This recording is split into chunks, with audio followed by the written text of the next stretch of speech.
नमस्कार। इन खबर में आपका स्वागत है। मैं हूं आपके साथ सत्येंद्र शर्मा। राजस्थान में चुनाव पूरा होने के बाद अब मुख्यमंत्री कौन होगा, इस पर चर्चा जारी है।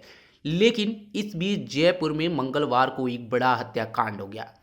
दोपहर में जयपुर गोलियों की तड़तड़ाहट से गूंज उठा। दो हमलावरों ने करड़ी सेना के प्रमुख सुखदेव गोगामेडी को उन्हीं के घर में घुसकर मार डाला। हमलावरों ने जिस बेखौफ अंदाज से इस हत्याकांड को अंजाम दिया, उससे अतीक अहमद और अफसर कांड की यादें ताज़ा हो गई। इस सनसनीखेज हत्याकांड के बाद जयपुर में गोगामेडी के समर्थक गुस्से में हैं। हमलावरों की गिरफ्तारी को लेकर प्रदर्शन कर रहे हैं, जिसे देखते हुए सुरक्षा के कड़े इंतजाम कर दिए गए हैं। इस बीच राजपूत करड़ी सेना समेत कुछ अन्य संगठनों ने बुधवार को राजस्थान बंद का ऐलान किया है। संगठनों की मांग है कि इस मामले में न्यायिक जांच हो। इस बीच कांग्रेस नेता प्रताप सिंह खाचरियावास ने ये तक कह दिया है कि अब वक्त आ गया है कि पुलिस ऐसे क्रिमिनलों का एनकाउंटर कर दिया जाए।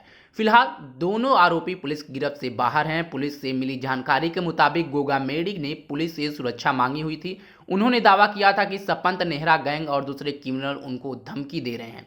फिलहाल उनकी सुरक्षा का रिव्यू किया जा रहा है। जयपुर में हुए इस हत्याकांड के सारे देश में चर्चा हो रही है। मंगलवार दोपहर 1:30 बजे 3 लोग सुखदेव सिंह गोगामेडी के ऑफिस आए और 10 मिनट की बातचीत के बाद कैमरे में बैठे दो हमलावरों ने ताबड़तोड़ फायरिंग शुरू कर दी और इस मर्डर के सीसीटीवी ने देश को हैरान कर दिया है। ताबड़तोड़ फायरिंग के दौरान पहली गोली सुखदेव सिंह गोगामेडी के सीने पर लगी, दूसरी गोली उनके पास बैठे साथी को मारी गई, तीसरी गोली गोगामेडी के कमरे से भागते हुए एक गार्ड को मार दी जाती है। गोगामेडी के जमीन पर लुढ़कने के बाद भी उसके पास में जाकर सिर पर नज़दीक से गोली मारकर यह तय किया जाता है कि वो किसी भी हाल में जिंदा ना रहे।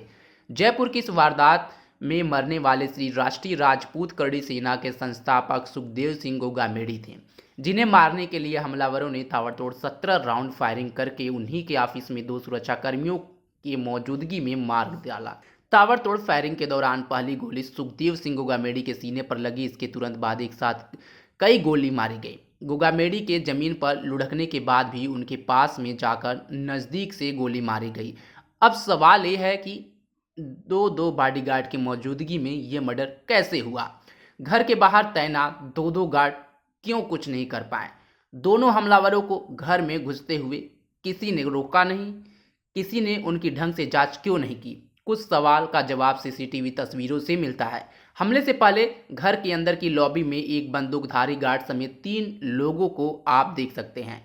घर के बाहर इसी सुरक्षा के भरोसे अंदर गोगामेडी बेखौफ होकर अपने ऊपर से खतरे से अनजान थे और फोन पर बात कर रहे थे। इसके बाद गोगामेडी अपने साथी को फोन देते हैं, इस बात से बेखबर कि उनके सामने बैठे दोनों लोग उन्हें मारने वाले हैं। गोली चलाने से करीब 1 मिनट पहले हमलावर अपने साथी की तरफ देखकर एक्शन का इशारा करते हैं। तभी गोगामेडी के पास फोन आता है। बगल में बैठा साथी भी फोन देखने लगता है। यही नहीं, कैमरे में गोगामेडी का दूसरा साथी भी फोन देखता रहता है।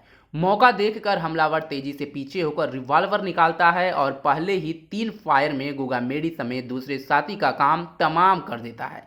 घर के अंदर फायरिंग से बाहर खड़े 2 गार्ड हरकत में आते हैं, पोजीशन लेने की कोशिश करते हैं, लेकिन हमलावरों की फायरिंग के डर से भाग खड़े होते हैं। दरअसल ये हमलावर सुखदेव सिंह गोगामेडी के दफ्तर में नवीन सिंह शेखावत के साथ आए थे। दोनों हमलावरों ने जब गोगामेडी पर फायरिंग की तब उनके साथ आने वाले नवीन सिंह शेखावत रोकने की कोशिश करते हैं और इस दौरान दोनों हमलावर नवीन पर भी फायर कर देते हैं। बताया जा रहा है कि नवीन शेखावत सुखदेव सिंह गोगामेडी का परिचित था, उसी के साथ हमलावर आए थे। दोनों हमलावर काले रंग की इसी स्कॉर्पियो में आए थे जिसे नवीन सिंह शेखावत चलाकर लाया था।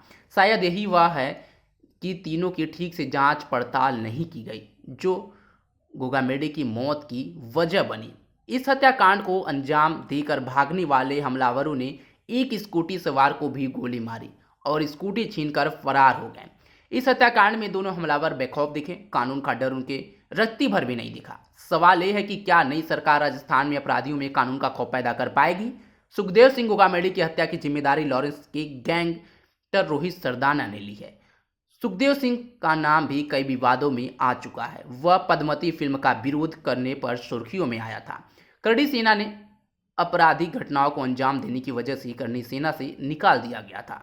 फिर इन्होंने श्री राजपूत राष्ट्रीय बनाया। इस हत्याकांड के बाद इस संगठन ने राजस्थान बंद बुलाया है। श्री राष्ट्रीय राजपूत करड़ी सेना के अध्यक्ष सुखदेव सिंह गोगामेडी की हत्या से उनके समर्थकों में बेहद नाराजगी है और वो जान देने या जान लेने की बात कर रहे हैं। रोहित गोदारा ने ही राजपूत करणी सेना के अध्यक्ष गोगामेडी की जान लेने की जिम्मेदारी ली है। बताया जा रहा है कि उसने 19 साल की उम्र में अपराध की दुनिया में कदम रखा था। वो अब तक 15 बार जेल जा चुका है। रोहित गोदारा बीकानेर के कालू थाने का मास्टरमाइंड है। गोदारा के गैंग में 150 अपराधी हैं। राजस्थान के अलावा वो और उसके गुर्गे हरियाणा और पंजाब में भी वारदात को अंजाम देते हैं।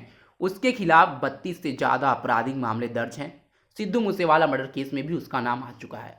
नागौर के लाडनू से कांग्रेस विधायक मुकेश भाकर को उसने जान से मारने की भी धमकी दी थी।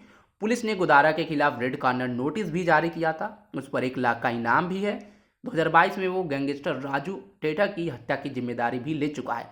अब देखना यह होगा कि सरकार गठन से पहले जिस तरह से राजस्थान की सियासत गर्मा गई और इस बीच जबरदस्त फायरिंग कर दी जाती है राज्य की राजधानी में, अब इस पर पुलिस प्रशासन और मौजूदा जो सरकार बनने वाली है क्या कुछ एक्शन करती है तो देखने वाली बात होगी। वैसे इस तरह जो करणी सेना की बौखलाहट है, राजस्थान बंद करने का ऐलान बुलाया, अब देखना होगा इसका असर किस तरह राजनीतिक गलियारों में पड़ता है। ऐसे ही देश दुनिया से जुड़ी तमाम खबरों की जानकारी के लिए बने रहे हमारे साथ और देखते रहें इन खबर। धन्यवाद।